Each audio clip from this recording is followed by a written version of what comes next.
पहले तो आप सभी का बहुत बहुत धन्यवाद कि आप एक शॉर्ट नोटिस पे यहाँ पे आए। मेरे साथ आनंद जी, मोहन खत्री जी, कपिल जी, कमल जी, सुरेंद्र जी और संगीत सोनी जी, ये मेरे साथी रहेंगे आज प्रेस वार्ता में।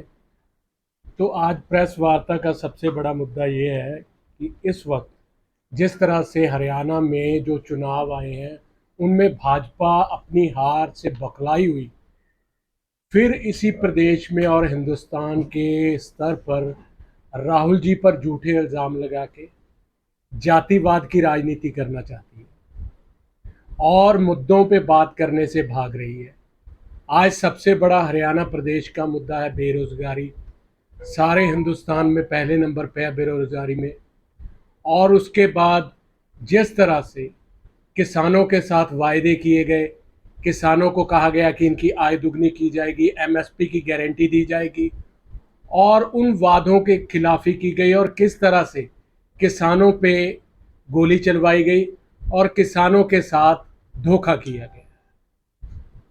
सो मैं अपने माध्यम से और मेरे साथियों के माध्यम से ये कहना चाहता हूँ कि प्रदेश की जनता बड़ी समझदार है। वो जानते हैं कि भारतीय जनता पार्टी जब हारती है किसी प्रदेश में तो वो ऐसी एक लहर बनाने की कोशिश करती है, चाहे वो जातिवाद के नाम पे हो, चाहे वो सीनियर लीडरशिप की डिफरेंसेस को फैलाना चाहते हैं गलत तरीके से। और आज आप देखिए बड़े बड़े बयान दे रहे हैं, चाहे सैनी साहब हो चाहे खट्टर साहब हो। उनको बड़ी चीज़ों पे फोकस करने की बजाय कि कांग्रेस के अंदर ये चल रहा है वो चल रहा है, उनको अपनी पार्टी के अंदर ध्यान देना चाहिए। और प्रदेश का युवा और प्रदेश का किसान वोट की चोट पे इस बार कांग्रेस के हक में वोट भुगताने के लिए तैयार बैठा है। किस तरह से इनके 10 साल में पर्ची और खर्ची के हिसाब से नौकरियां दी गई वो भी है। और पहले थे कि बड़ा बदलाव लाओ, फिर से भाजपा को जताओ, और उसके बाद आप देखिए कि जिसके पास काम करवाने जाते थे वो कहते थे कि मेरी चलती नहीं। तो सारी चीजें आज बहुत बड़े मुद्दे हैं प्रदेश में।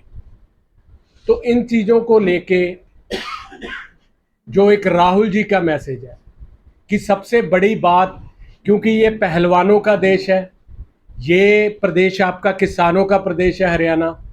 तो जो कांग्रेस पार्टी ने वादे किए हैं, चाहे किसानों को एमएसपी देने की बात की है, युवाओं को रोजगार देने की बात की है, चाहे उस पर महिलाओं को उनके पर मंथ के हिसाब से पैसा देने की बात की है, आरक्षण की बात पे वो उलझाते हैं बीजेपी वाले लोगों को।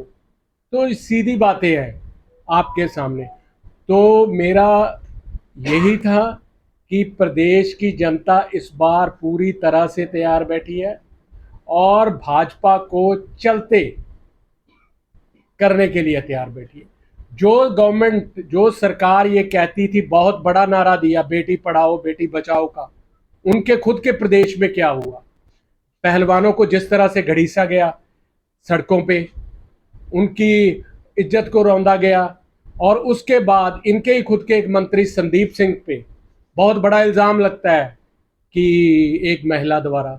तो बड़ी शर्म की बात है ये। तो अगर आप पत्रकार साथियों का कोई सवाल हो तो आप पूछ सकते हैं। देखिए, जो कांग्रेस पार्टी और डेमोक्रेटिक पार्टी है, सभी लीडर्स इस वक्त इकट्ठे हैं। कोई ऐसी बात नहीं है कि शैलजा जी नहीं दिखाई दे रही, या आप कहीं बोले कि सुरजेवाला नहीं दिखाई दे रहे। हुड्डा साहब कल प्रचार करके हुड्डा साहब गए हैं सिरसा में, और फिर शैलजा जी आ रहे हैं 26 को वहीं पे प्रचार करने के लिए। सो ये झूठी अफवाहें फैलाई जा रही हैं। जब मैंने आपसे पहले कहा, जब बौखलाहट होती है तो इस तरह की बयानबाजी की जाती है भारतीय जनता पार्टी की तरफ से, और एक लोगों के बीच में र्यूमर फैलाया जाता है कि इनके लीडर्स में डिफरेंसेस हैं, कि वो पहुंच नहीं रहे। तो आप आने वाले समय में देखिएगा एक मंच पे इकट्ठे होंगे।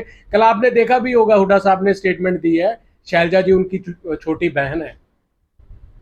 4 विधानसभाओं में हुड्डा साहब करके गए थे, 5वीं विधानसभा को छोड़ दिया गया था क्योंकि माना जा रहा है कि वो कुमारी शैलजा के समर्थक हैं, इसलिए भी मौजूदा विधायक भी शीशपाल खैरवाला जी हैं, तो वहां नहीं, पे नहीं गए, वहां कोई सभा नहीं रखी गई। देखिए, टूर प्रोग्राम्स होते हैं, हुड्डा साहब ने सारे प्रदेश में प्रचार करना है। आने वाले समय में जो एक सीट की आप बात करें वहां पे भी आके वो प्रचार करेंगे।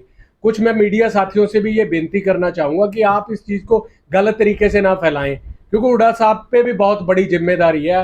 वो विपक्ष नेता हैं, तो उन्होंने हर जगह पे जाना, टाइम की प्रॉब्लम हो सकती है, तो डिफरेंसेस वाली ऐसी कोई बात नहीं। जिस प्रकार आप कह रहे हैं कि